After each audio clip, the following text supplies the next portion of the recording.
अमेरिकाले इरानका 3वटा परमाणु सुविधाहरूमाथि सैन्य हमला गरेको खबरले विश्वभर तरङ्ग ल्याएको छ।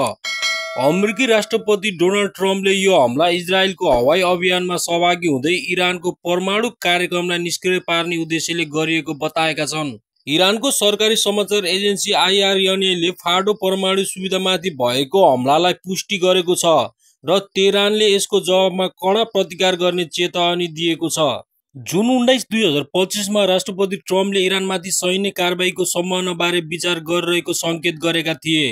व्हाइट हाउसको प्रेस सचिव क्यारोलिन लेभिटले ट्रम्पले आगामी 2 हप्ताभित्र इरानमाथि हमला गर्ने वा कूटनीतिक बाटो अपनाउने भन्ने निर्णय लिने बताएकी थिइन्। तर जुन 22 मा अमेरिकाले इजरायलको हवाई अभियानमा प्रत्यक्ष सहभागिता जनाउँदै इरानका 3वटा परमाणु सुविधाहरूमाथि हमला गरेको पुष्टि भयो।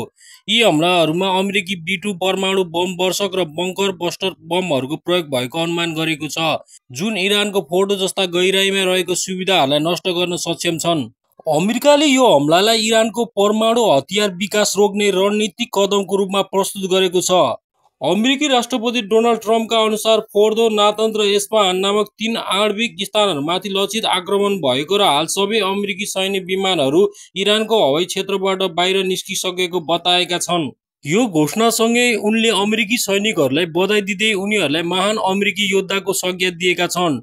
ट्रम्पले जोड दिँदै भनेका छन् कि विश्वमा अर्को कुनै पनि सैन्य शक्ति यो जटिल र सफल आक्रमण सम्पन्न गर्न सक्ने अवस्थामा छैन जुन अमेरिकी सैन्यले गर्न सक्छ।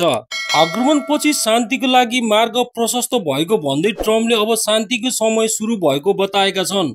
उनले विश्व समुदायको ध्यान यो महत्त्वपूर्ण घटनातर्फ आकर्षित गरेकोमा धन्यवाद भनेका छन्। त्यस्तै इरानले यो हमलालाई संयुक्त राष्ट्र सङ्घको चार्टरको उल्लङ्घन गरेको भन्दै कडा जवाफ दिने प्रतिबद्धता जनाएको छ। इरानका सर्वोच्च नेता खामेनेईले अमेरिका र इजरायललाई अपूरणीय क्षति भोग्नुपर्ने चेतावनी दिएका छन्। इरानले 100 ब्यालिस्टिक मिसाइलहरू र हाइपरसोनिक मिसाइलहरू जस्तै फतह-1 को प्रयोग गरेर जवाफी हमला गर्ने तयारी गरेको छ। इरानले मध्यपूर्वमा रहेका अमेरिकी सैन्य अड्डाहरूलाई निशाना बनाउने धम्की दिएको छ, जसमा कतारको Al Udeid airbase, Saudi Arab, Kuwait र इराकमा रहेका अमेरिकी ठिकानाहरू समावेश छन्। यो हमलाले अन्तर्राष्ट्रिय समुदायमा ठूलो हलचल मचाएको छ। रुस र चीनले आफ्ना नागरिकहरूलाई इजरायल छोड्न आह्वान गरेका छन् र रुसले अमेरिकालाई इरानमाथि हमला नगर्न चेतावनी दिएको छ, जसले मध्यपूर्वमा अस्थिरता बढ्ने खतरा औँलाएको छ। उत्तर कोरियाले इजरायललाई मध्यपूर्वमा युद्धको कारण भन्दै इरानको समर्थन गरेको छ।